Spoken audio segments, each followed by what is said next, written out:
Esta mañana voy a estar compartiendo la segunda parte acerca de los propósitos de Dios a través de la adversidad. ¿Se acuerdan que ya compartí la primera parte y hablé de algunos propósitos? Porque la tendencia de uno cuando pasa por adversidad, por problemas, es a cuestionar a Dios. La mayoría nos quejamos, como decía Ángel hace un momento. Ay, quiero que la propuesta me la den tal y como yo quiero, ¿no? Y a veces Dios tiene cosas totalmente distintas de cómo nos va a hablar. Y aquí vemos un ejemplo acerca de un hombre, acerca de una persona en la palabra de Dios. Ahí en Jueces capítulo 6, dice de la palabra de la siguiente manera: los hijos de Israel hicieron lo malo ante los ojos de Jehová, y Jehová los entregó en manos de Madián por 7 años, nada más poquito, 7 años, ¿sí? Pero ¿por qué los entregó 7 años a Madián? ¿Porque hicieron qué? Porque fueron obedientes. No, hicieron lo malo delante de Dios. Amén. Madián representa, vamos a llamarle así, el enemigo. Madián representa el que viene y nos empieza a estorbar, a acechar. Y ahí viene una descripción en los siguientes versículos cómo eran los pobladores de Madián. Dice el versículo 2: y la mano de Madián prevaleció contra Israel, y los hijos de Israel por causa de los madianitas hicieron cuevas en los montes y cavernas y lugares fortificados. ¿Qué hace la mayoría de la gente cuando está siendo asediado, cuando está siendo atormentado, cuando está siendo pasado por prueba, por dificultad? La mayoría quiere esconderse en una cueva y no salirse de la cueva. Ahí está asustado en la cueva. Entonces Israel se habían hecho cuevas para meterse ahí, para esconderse de sus enemigos. Verso 3, pues sucedía que cuando Israel había sembrado, subían los madianitas y amalecitas, y los hijos del oriente contra ellos subían y los atacaban, y acampando contra ellos destruían los frutos de la tierra hasta llegar a Gaza, y no dejaban que comer en Israel ni oveja, ni bueyes, ni asnos. Estaba la cosa dura. Amén. Estaba la cosa difícil. Y luego dice: porque sufrían ellos y sus ganados, y venían con sus tiendas en grande multitud como a langostas, ellos y sus camellos eran innumerables, así venían a la tierra para devastarla. Verso 6: de este modo empobrecía Israel en gran manera por causa de Madián. Así hoy hay mucho creyente que está empobreciendo por causa del enemigo. ¿Sí? Y no hablo nada más en la perspectiva material, hablo en lo que se refiere a la perspectiva espiritual. Hoy hay mucha gente, muchos creyentes que están empobreciendo por causa del enemigo. Están permitiendo que el enemigo venga y los mantenga cautivos, los mantenga distraídos, en lugar de estar enfocados a lo que Dios ha determinado para nuestras vidas. Y luego dice enseguida: de este modo empobrecía Israel en gran manera por causa de Madián. Y luego viene y dice: y los hijos de Israel clamaron a Jehová. De hecho, esto es lo que voy a hablar hoy acerca de la segunda parte, los propósitos de Dios en medio de la adversidad. ¿Qué hicieron los hijos de Israel cuando estaban empobreciendo? ¿Qué hicieron? ¿Qué hacemos cuando estamos en medio de un problema? Cuando estamos en medio de un conflicto, de una necesidad, ¿a quién recurrimos? Clamamos. ¿Cómo clamamos a Dios? No le digo: ay Dios, qué mal estoy. No, o sea, clamamos, a veces hasta no nos alcanzan las palabras para poder, es así era el clamor de Israel por causa de Madián. Y cuando los hijos de Israel clamaron a Jehová a causa de los madianitas, Jehová envió a los hijos de Israel un varón profeta, el cual les dijo: así ha dicho Jehová Dios de Israel: yo os hice salir de Egipto y os saqué de la casa de servidumbre, os libré de mano de los egipcios y de mano de todos los que os afligieron, a los cuales eché delante de vosotros y os di su tierra. Y os dije: yo soy Jehová vuestro Dios, no temáis a los dioses de los amorreos en cuya tierra estáis, pero no habéis obedecido mi voz. ¿Qué pasó? ¿Por qué causa permitió el Señor que los madianitas vinieran a acechar a Israel? Porque no escucharon la voz de Dios. ¿Cuántas cosas Dios nos está hablando y no lo escuchamos? Amén. Usted puede decir: no, pues es que Dios no me ha hablado. Claro que sí. Dios nos habla de muchas maneras, pero no estamos escuchando su voz. Escuchamos lo que nos conviene.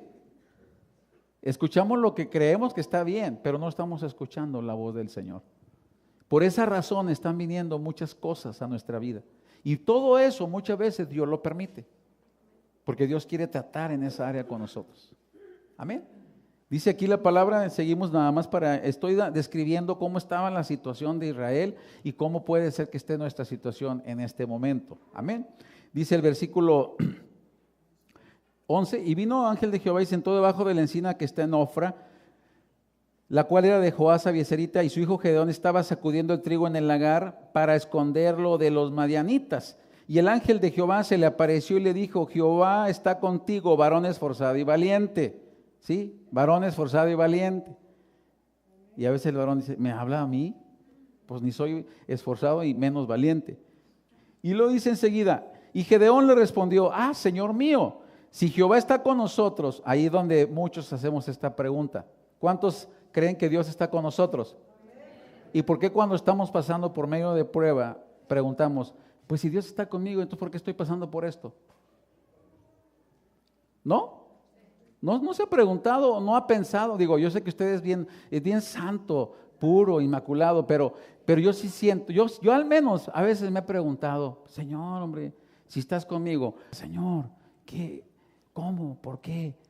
O sea, uno a veces cuando viene la lucha, la prueba, la dificultad, la adversidad, se hace la pregunta que hizo Gedeón. Dice Gedeón en el versículo 13, y Gedeón le respondió al ángel de Dios: ay, Señor mío, si Jehová está con nosotros. Viene la pregunta: ¿por qué nos ha sobrevenido todo esto? ¿Cuál es todo esto? Pues todo lo que ya hablamos, ¿no? Venían los enemigos, les quitaban la comida, ellos estaban todos asustados, amedrentados. ¿Por qué nos ha sobrevenido todo esto? Y la pregunta: ¿y dónde están todas sus maravillas que nuestros padres nos han contado diciendo: ¿no nos sacó Jehová de Egipto? Y ahora Jehová nos ha desamparado y nos ha entregado en manos de los madianitas. ¿No le ha pasado que a veces uno está pasando por una situación de adversa y se pregunta: ¿dónde está Dios? No sé, digo, de perdido, désele un poquito de honestidad a usted con Dios. Diga: sí, he llegado a pensarlo, Señor. Aunque no lo he dicho, pero lo he llegado a pensar. Yo muchas veces he pasado por eso. O sea, si Dios está con nosotros, ¿por qué entonces estamos como estamos? ¿Por qué no estamos viendo tantas cosas? Y es donde hoy quiero continuar con este tema. ¿Sí? Voy a darte algunas de las causas o algunas de las razones por las cuales el Señor permite que pasemos por adversidad. La primera, de la segunda parte, para clamar a Dios. Para clamar a Dios. Dios responde al clamor de sus hijos cuando ellos están en adversidad. Dice el Salmo 34:17: claman los justos y Jehová oye y los libra de todas sus angustias. ¿Cuántos justos hay aquí en esta mañana? Entienda, no somos justificados por nuestras propias fuerzas, somos justificados por medio de Jesucristo. Entonces usted es una persona justa delante de Dios, y cuando usted clama al Señor, Dios viene, dice, y lo libra de todas sus angustias. Pero clámele al Señor, ¿sí? Y mira algo interesante: la adversidad nos motiva a clamar de una manera correcta. Entendamos esta mañana, hay maneras correctas para clamar. ¿Sí? Hay maneras correctas para clamar, porque una manera correcta para clamar a Dios va a dar una respuesta de acuerdo a su voluntad. Amén. Y mira algo interesante. Por ejemplo, en el Salmo 3:4 dice: con mi voz clamé a Jehová y Él me respondió desde su monte santo. Yo no puedo clamar a Dios callado. No. Tengo que: Señor, aquí estoy, háblame. Ay, Señor, espérame, no me grites, no estoy sordo. Yo sé que no, Señor, pero yo tengo que clamar con mi voz. Señor, te necesito. ¿Cuántos han tenido esos momentos en los cuales no hayan qué hacer ni a qué recurrir? Y entonces es cuando usted al único con el que puede ir y decirle: Señor, ya no puedo más. Levántame, Señor. ¿No? ¿Le da vergüenza con usted mismo? A mí no me da vergüenza.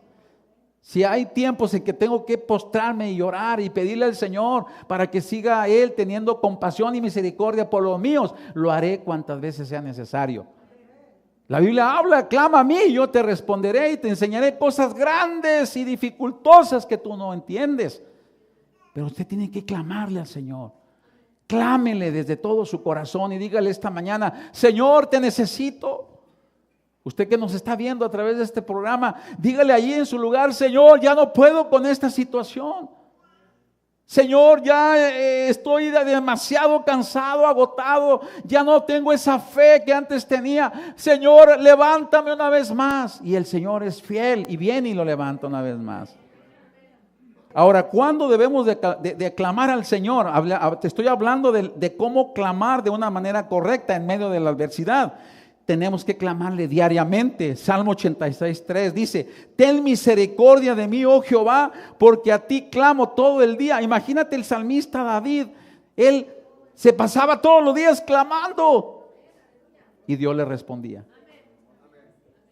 Ten misericordia de mí, Señor. ¿Sabe qué? Que solamente por su gracia y por su misericordia es que tenemos lo que tenemos. No nos merecemos nada. Usted clámele cada día al Señor. Aquí estoy, Señor. Dime qué quieres que haga diariamente. Pero también debe de ser nuestro clamor con una actitud humilde. Dice ahí el Salmo 9:12, porque el que demanda la sangre se acordó de ellos, no se olvidó del clamor de los afligidos. Entienda, un corazón, dice, contrito y humillado, Dios no lo desprecia jamás. Cuando usted viene delante de Dios con un corazón humilde, le dice: Señor, aquí estoy, te necesito. El Señor escucha su clamor. ¿Sí? También con un corazón puro. Salmo 66:18 dice: si en mi corazón hubiese yo mirado la iniquidad, el Señor no me habría escuchado. Amén. Si el Señor hubiese, dice ahí la palabra muy claro, mire, cuando en nuestro corazón hay áreas de iniquidad, con todo respeto, el Señor no nos escucha. Esto lo dice la palabra. Si en mi corazón hubiese yo mirado a la iniquidad, el Señor no me habría escuchado. Por eso mucha gente a veces, amados hermanos, se la pasa, pídele al Señor, pero no ve la respuesta. Analicemos cómo está nuestro corazón. Señor, aquí está mi corazón, escudriña mi corazón. ¿Cuál es la motivación por la cual busco al Señor? ¿Con qué motivación vengo yo a la iglesia?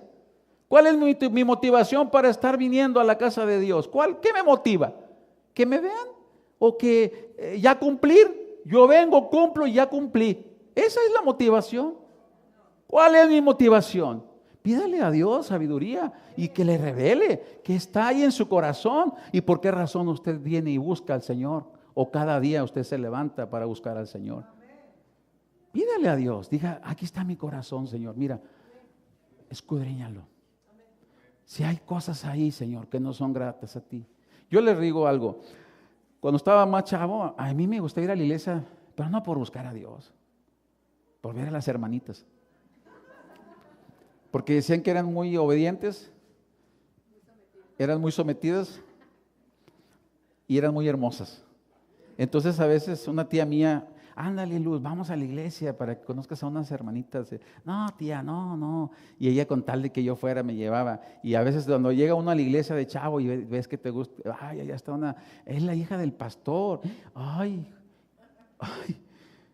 No, pues yo me sentía un vil pecador, imagínense, el diablo. Pero no era una motivación sana, hermanos. Amén. ¿Cuál es la motivación por la cual yo busco al Señor? ¿Porque me bendice? No es una motivación sana. ¿Porque me vaya bien? Tampoco es una motivación sana. Porque lo ama. Porque Él le amó a usted primero. Es que yo le busco al Señor. ¿Sí? También dice que una manera correcta de clamarle es en alabanza.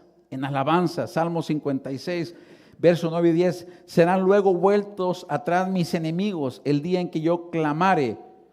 Esto sé que Dios está por mí. Cuando uno clama, cuando uno está alabando al Señor, entonces el enemigo retrocede. Entonces, esto es lo que a veces Dios permite, que en medio de la adversidad, su propósito es que usted y yo clamemos. Clamemos. Amén. La tendencia es ¿a qué? A quejarnos. Ay, si Dios está con nosotros, mira cómo estamos, nos decía esta familia. Es que teníamos apenas 2 años y ahora que más queremos obedecer a Dios, es más, queremos bautizarnos, nos está yendo peor. Dije, no hombre, les está yendo mejor. Pero no lo vemos, pues es precisamente, la palabra dice que tenemos que ver las cosas que no se ven. Porque las cosas que no se ven son eternas y las que se ven son pasajeras. Ay, qué difícil. Jesús nunca dijo que fuera fácil. Amén. Entonces, estos son tiempos en que si hay adversidad en su vida o en mi vida, clamemos al Señor con una actitud correcta. El siguiente propósito para el cual a veces Dios nos hace que pasemos por adversidad, ¿sí?, es para que nos demos cuenta que estamos en una lucha espiritual. ¿Sí se da cuenta que hay una lucha espiritual? La Biblia lo enseña, que hay cosas difíciles que vienen a nuestra vida que salen de nuestro control. Y por esa razón la palabra nos recomienda, allá en Efesios capítulo 6, no lo voy a dar todo, en el verso 11 al 18 dice que tenemos que ponernos toda la armadura de Dios. Usted asegúrese que todos los días trae esa armadura.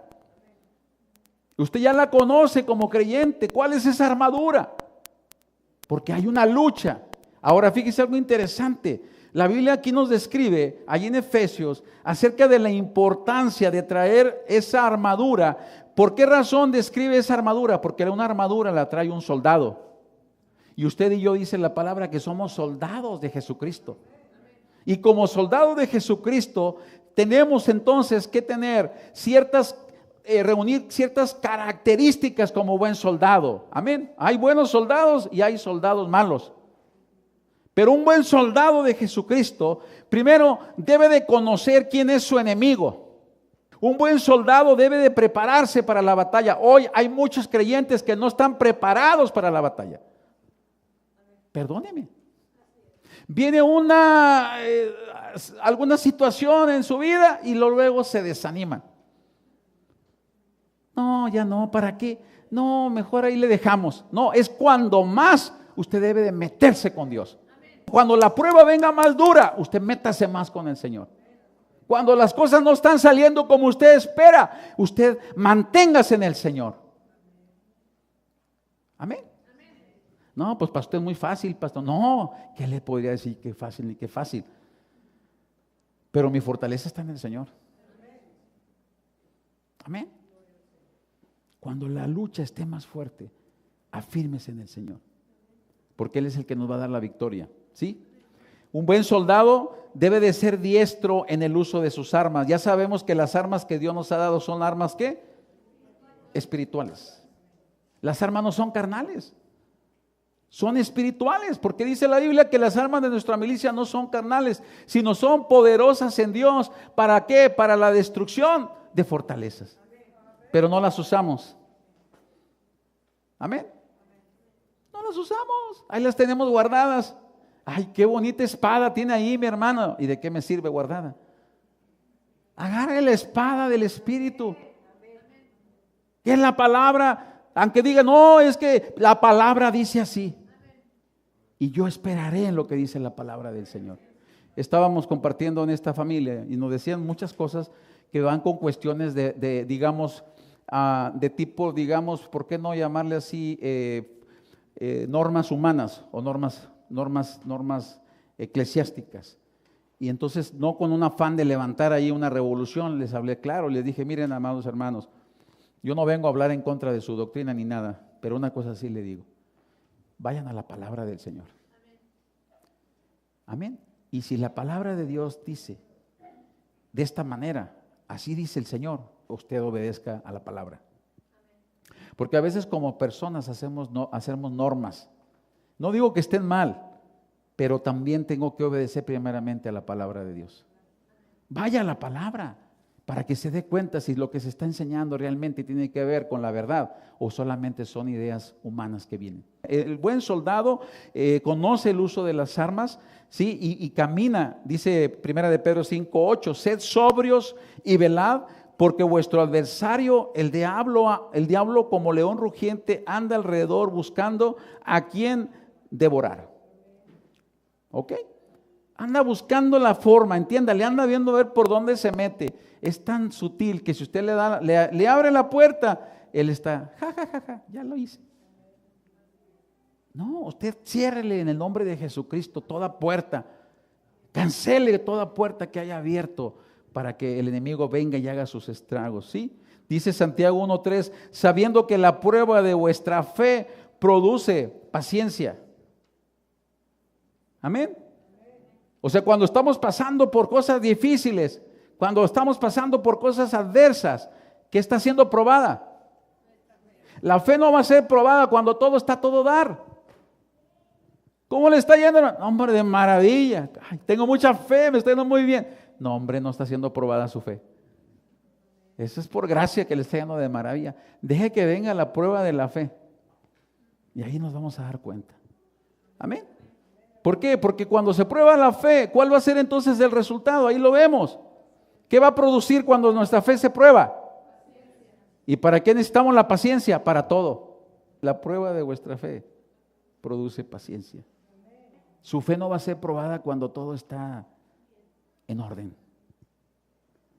Es cuando hay adversidad, cuando hay conflictos, cuando hay prueba, cuando hay lucha, ahí es donde viene a probarse la fe. Y dice primera de Pedro 1:6, dice, en lo cual vosotros os alegráis, aunque ahora por un poco de tiempo, si es necesario, tengáis que ser afligidos en diversas pruebas, para que sometida a prueba vuestra fe, mucho más preciosa que el oro, el cual aunque perecedero se prueba con fuego, sea hallada en alabanza, gloria y honra cuando sea manifestado Jesucristo.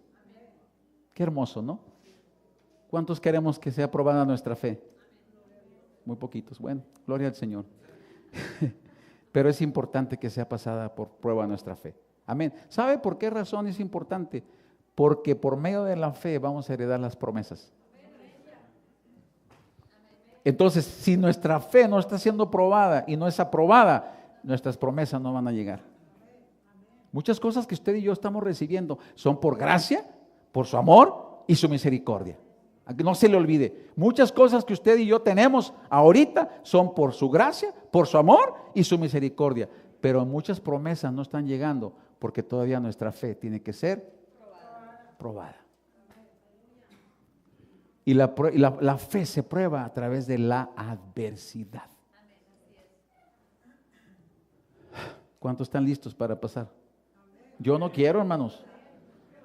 Yo no quiero, dijo Jesucristo. Si te es posible, Señor, yo le hago como Cristo dijo. Si te es posible, pasa de mí esta copa. Pero al final dijo, pero bueno, hágase tu voluntad. Yo también, Señor, yo no quiero, pero al final, pues, le entramos. ¿Cuánto le entramos? Para que sea aprobada nuestra fe. Ya lo dijo, hermanos, está grabado en el cielo, porque el Señor lo ha visto, que usted lo dijo. Y si no lo dijo, tampoco se queda salvo. Porque el que escuchó, ya, dice la palabra, no va a ser demandada la palabra que se escuchó. ¿Ya lo escucharon? El que tiene oídos oiga. Y el que tiene oídos siga oyendo. Amén. Tercera razón por la cual Dios permite que pasemos por adversidad. Tercer propósito. Es una señal para que reevaluemos nuestras prioridades. ¿Qué quiere decir esto? Que hay muchas prioridades equivocadas y pueden dar como resultado mucho dolor y adversidad, no solo para nosotros, sino para aquellas personas a las que estamos afectando. Cuando no están las prioridades en el orden de Dios, esto trae como consecuencia muchas adversidades. Y no nada más afecta a nuestra vida, afecta a los demás. Amén. Muchas ocasiones pensamos, amados hermanos, que estamos tan ocupados más que Dios. Es que no tengo tiempo. Oye, ¿cómo? ¿Cómo? Si dice el Señor que se llevó 6 días y el séptimo día lo estableció para que reposara de todo lo que había hecho. Amén. A veces nosotros no nos alcanzan los 7 días y le queremos seguir con todos los demás días. Y no estamos realmente dando ese tiempo para poder nosotros establecer las prioridades en el orden correcto. Amén. ¿Cuáles son las prioridades que tenemos que establecer? Ya las sabe, ya las conoce. En primer lugar es el Señor, pero muchas ocasiones nada más lo sabemos, pero no estamos honrando esa prioridad de nuestras vidas. Y cuando partimos de ese desorden, todo lo demás está fuera. Todo lo demás, ¿por qué? Porque está alterado el diseño de Dios. Es buscar al Señor con todas tus fuerzas, con todo tu corazón. Tú tienes que determinar, Señor, aquí estás, tú eres la prioridad número 1 en mi vida. Mi segunda prioridad es mi familia, son mi esposa, son mis hijos, mi segunda prioridad. Y mi tercera prioridad es lo demás, el trabajo y todo lo demás. Pero si usted no establece el orden de prioridades, entonces habrá muchas áreas que van a venir a afligirnos en nuestra vida. Dice Segunda de Crónicas 26:5. Y persistió en buscar a Dios en los días de Zacarías, entendido en visiones de Dios, y en estos días en que buscó a Jehová, mira, ¿qué hizo? Él lo prosperó. Él lo prosperó. ¿Cuántos queremos ser prosperados? Busquemos al Señor. Busquemos al Señor y Él vendrá a prosperarnos. Cuarto propósito, voy rápido. Para probar nuestra obra. Para probar nuestra obra. Cada obra espiritual que está en construcción debe de ser probada para confirmar que está fundada en la verdad que es Cristo. Mateo 7:24 al 27. Fíjense lo que dice Jesús. Cualquiera pues que me oye estas palabras y las hace, le compararé a un hombre prudente que edificó su casa sobre la roca. Descendió lluvia y vinieron ríos y soplaron vientos y golpearon contra aquella casa y no cayó porque estaba fundada sobre la roca. Aquí vemos dos prioridades en nuestra vida. El que oye, ¿y qué dice ahí? Y hace. Hace. ¿Sobre qué estás fundamentando tu vida? ¿Cómo estamos construyendo nuestra vida espiritual? ¿Sí? Le digo algo interesante. Hoy en día la mayoría de las personas estamos como en el tiempo de los apóstoles o de los discípulos cuando pasó con Tomás. Es que si yo no veo, no creo. Esta mañana yo le aseguro que si hubiéramos un milagro creativo, un milagro así poderoso, muchos de los que estamos aquí estaríamos como que en otro, oh, wow, y dejamos de ver las pequeñas grandes cosas de Dios, porque estamos queriendo ver lo sobrenatural. Pero le digo algo, las cosas grandes de Dios, muchas de ellas no se ven. Y mira algo interesante, lo dice la palabra ahí en 2 de Corintios 4:18. Dice, no mirando nosotros las cosas que se ven, sino las que no se ven. ¿Sí? Mira, si yo estoy construyendo, o sea, la obra espiritual que estamos construyendo está basada en todo lo que se quiere ver, no estamos construyendo en una manera firme. ¿Por qué? Porque Jesús dijo y estableció claramente que las cosas, entienda esta mañana lo siguiente, que las cosas que no se ven son las cosas eternas. Y las cosas que se ven son temporales. Son temporales. Con todo respeto, un milagro de sanidad viene y gloria a Dios, pero eso es temporal. Amén. Aún el milagro más grande o uno de los milagros más grandes cuando Jesús resucitó a Lázaro. Fue algo impresionante y muchos creyeron en ese tiempo por la resurrección de Lázaro, ¿sí? ¡Wow! El que estaba muerto ahora vive. Hasta lo querían matar. Pero eso fue algo temporal. Jesús estaba dando una enseñanza eterna. Yo soy la resurrección y la vida. El que cree en mí, aunque esté muerto, vivirá. ¿Se están dando cuenta de la enseñanza que Jesús estaba dando? Una enseñanza eterna con un paralelismo temporal. O sea, yo tengo que tener mucho cuidado hoy en día. ¿Por qué me estoy dejando llevar? ¿Me estoy dejando llevar por lo que se ve? ¿O me estoy dejando llevar por las cosas que no se ven?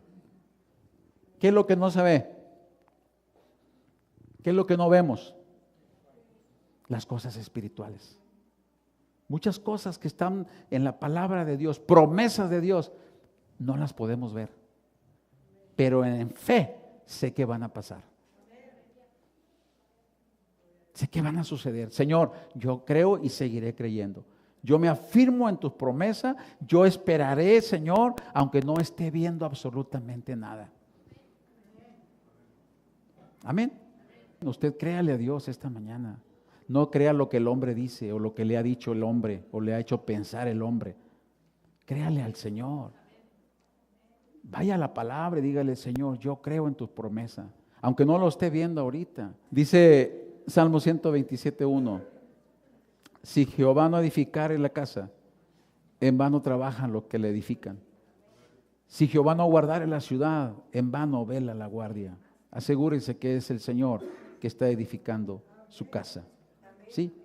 También la adversidad se presenta en nuestra vida. Le voy a decir por qué. Porque es el camino de Dios para cribar nuestras amistades. Es el camino de Dios para cribar nuestras amistades. ¿Cuántos consideran que tienen amigos? No, yo tengo muchos amigos.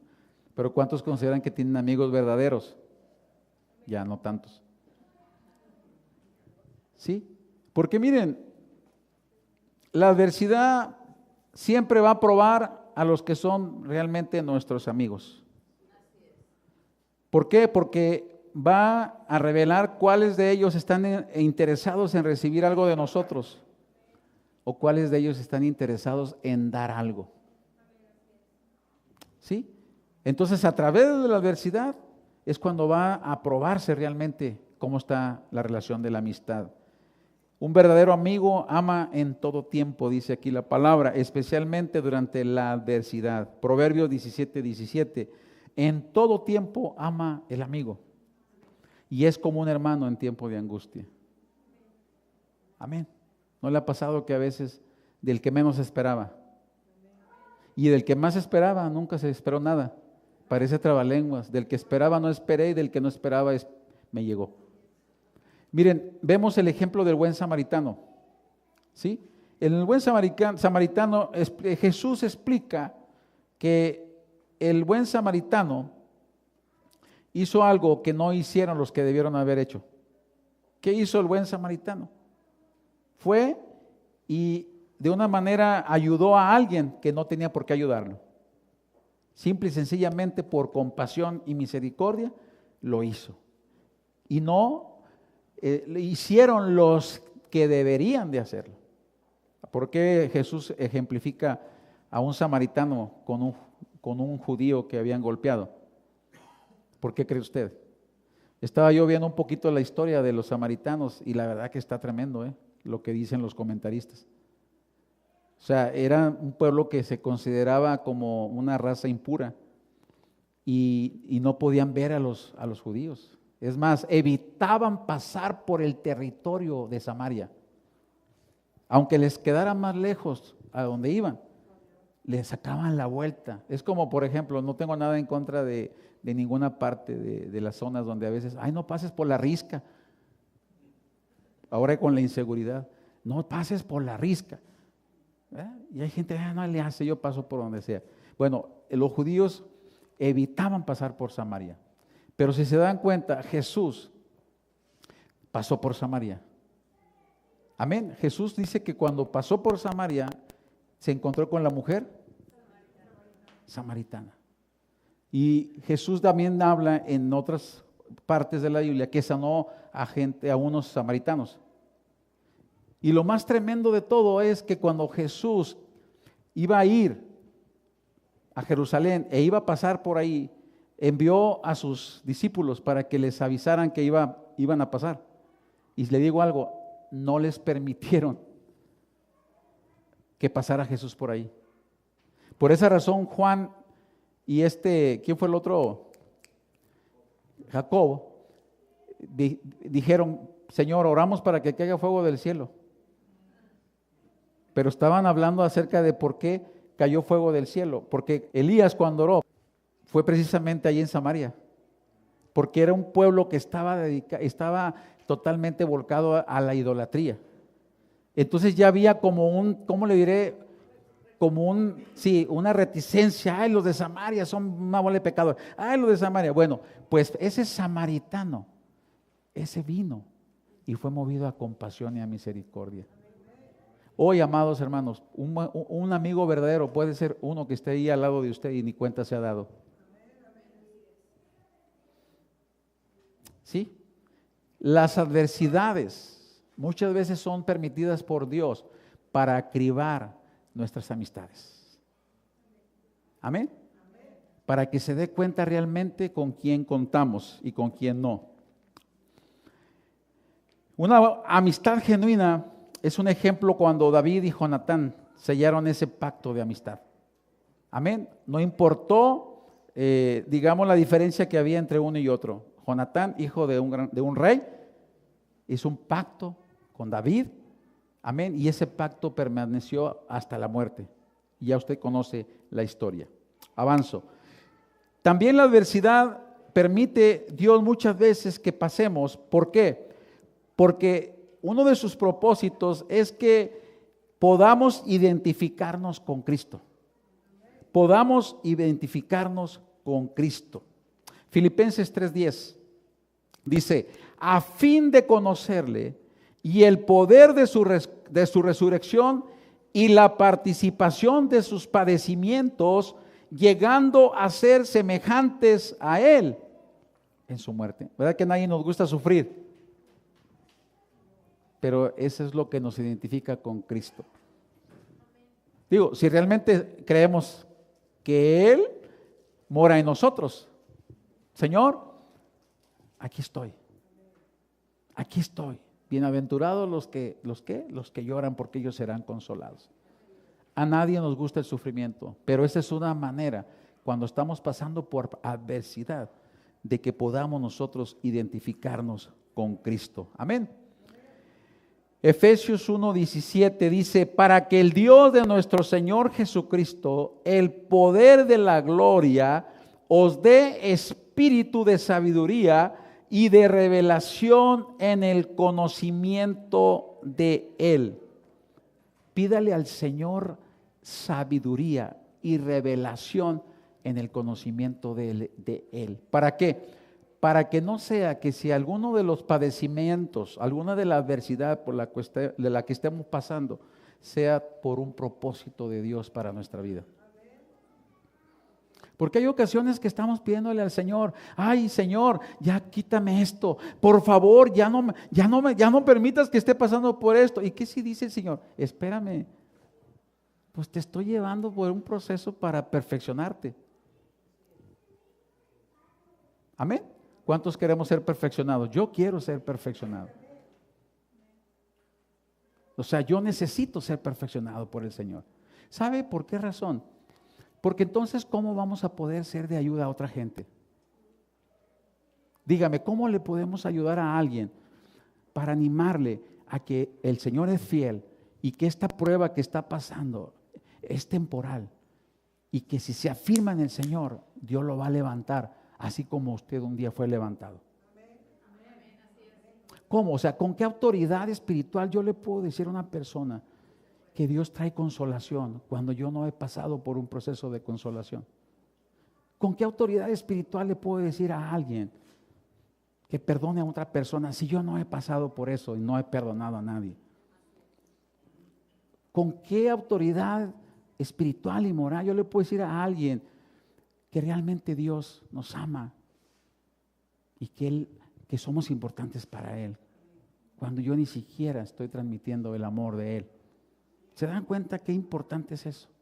O sea, me da mucha compasión a veces escuchar a la gente cuando toman el tema de la palabra de Dios como una situación nada más de un escape, ¿cómo le diré? Un escape en medio de la dificultad. Cuando la Biblia dice, o sea, que es palabra de vida. La palabra tiene vida, está viva. Dice que es como espada de dos filos. Sí, dice que penetra hasta partir el alma. Cuando usted permite que la palabra venga a su vida, empieza usted a experimentar esa plenitud. Pero si usted no vive la palabra, hermano, será nada más como dice la Escritura, una experiencia religiosa, como dicen por ahí. Será nada más un estar de conocimiento, pero conocimiento humano. Pídale al Señor la sabiduría y la revelación del conocimiento de Cristo. Pídasela, dígale, Señor, ¿qué me está revelando? O sea, necesitamos preguntar qué está pasando hoy en día en la situación en la que estamos viviendo cada uno de nosotros. Porque yo le digo esta tarde, todos en este lugar, algunos de los que estamos aquí, estamos pasando por situaciones que no nos explicamos, que no encontramos una respuesta, que no sabemos por qué vuelve a pasar otra vez lo que ya nos pasó. Pero el Señor tiene toda la respuesta. Si yo se la pido, si yo humildemente vengo con Él y digo, Señor, revélame y muéstrame qué es lo que está pasando en esta situación. Y el Señor viene y te lo muestra y te revela. Él viene y te muestra lo que está oculto ante tus ojos naturales. Él te habla de muchas formas. Pídale al Señor esta mañana. No se vaya con eso mismo y regrese otra vez a estar. Miren, algo importante, cuando estábamos pasando por una adversidad tan complicada, yo recuerdo como familia, yo lloraba mucho porque me sentía impotente y yo no entendía. Entonces un día el Señor me explicó y me decía, mira, este trato que estoy teniendo no es nada más por ti, es para toda la familia. Yo quiero enseñar a tus hijos a que sean humildes. Y yo, ay Señor, pero es que me duele mucho. Yo estoy tratando con sus corazones. Pero uno a veces no quiere, ¿verdad? A mí hazme lo que sea, Señor. Conmigo yo lo que quieras. Pero muchas veces el Señor dice, no. Entrégame a tu Isaac. Entrégame a tu Isaac. Y cuando tú se lo entregas al Señor, Dios empieza a tratar con los corazones. Miren, amigos, hermanos, esta mañana les digo algo. Yo en mis fuerzas nunca voy a poder cambiar el corazón de nadie. Ni el de mi familia, ni el de mis hijos, ni el de nadie. Solamente el poder de Dios. Tengo que entregarlo, Señor. Aunque no lo esté viendo. Aunque no lo esté viendo, Señor, yo te lo entrego. Yo ya no voy a estarme, con todo respeto, lamentándome toda la vida. No, entonces estoy perdiendo de vista la fe. Y la fe, fíjense algo interesante, la fe que duda es incredulidad. La fe que duda es incredulidad. La fe que cree es la fe verdadera. Yo no sé cuántas cosas estén ahorita pasando o vayan a pasar, pero una cosa sí estoy convencido, que Dios tiene un propósito. Y ese propósito que Él quiere que esté pasando en tu vida es para un plan perfecto. Termino este punto. El último propósito para cuando pasamos por la adversidad es nuestra preparación para consolar a otros. Mira, nuestros consejos más efectivos, aquellos que realmente resuelven problemas e impactan a las personas, fueron originados por lo que Dios nos enseñó durante nuestras aflicciones. ¿Sí? Cuando fuiste pasado por aflicción, cuando fuiste pasado por problema, cuando fuiste pasado por tristeza, por dolor, y cuando tú le compartes a otra persona que está pasando por lo mismo, va a ser el mejor consejo, el más efectivo que tú estás compartiéndole. Mira, 2 Corintios 1, verso 3 y 5, dice, bendito sea el Dios y Padre de nuestro Señor Jesucristo, Padre de misericordia y Dios de toda consolación, el cual nos consuela en todas nuestras tribulaciones, para que podamos también nosotros consolar a los que están en cualquier tribulación. A lo mejor ahorita tú no estás pasando por tribulación, pero cuando estés pasando por tribulación, tenemos el mejor, el consolador. El Espíritu Santo, dice ahí la palabra. Porque de la manera, dice, que abundan en nosotros las aflicciones de Cristo, así abunda también por el mismo Cristo nuestra consolación. Amén. Cuando Él viene y nos consuela, vamos a poder consolar a los demás. va a ser el consejo más poderoso y la palabra más efectiva cuando tú le das una palabra de consuelo a alguien, porque tú ya viviste y ya pasaste por eso. Amén. Y termino con 2 de Corintios 4, verso 8 al 10. Que estamos atribulados en todo, mas no angustiados. En apuros, ¿alguien está apurado esta mañana? Mas no desesperados. Perseguidos, mas no desamparados. Derribados. ¿Cuántos se sienten derribados a veces? Pero no destruidos. Pero no destruidos. ¿Y qué más dice ahí? El otro versículo. Llevando en el cuerpo siempre por todas partes la muerte de Jesús, para que también la vida de Jesús se manifieste en nuestros cuerpos. ¿Cuántos se apropian de esta palabra esta mañana? Aprópiese. Aprópiese. No es ajeno nuestro sufrimiento al Señor. Esta mañana el Espíritu Santo va a traerle a su corazón esa convicción que va a salir victorioso de la prueba, de la dificultad por la que está ahorita pasando. Cierre sus ojos un momento ahí en su lugar.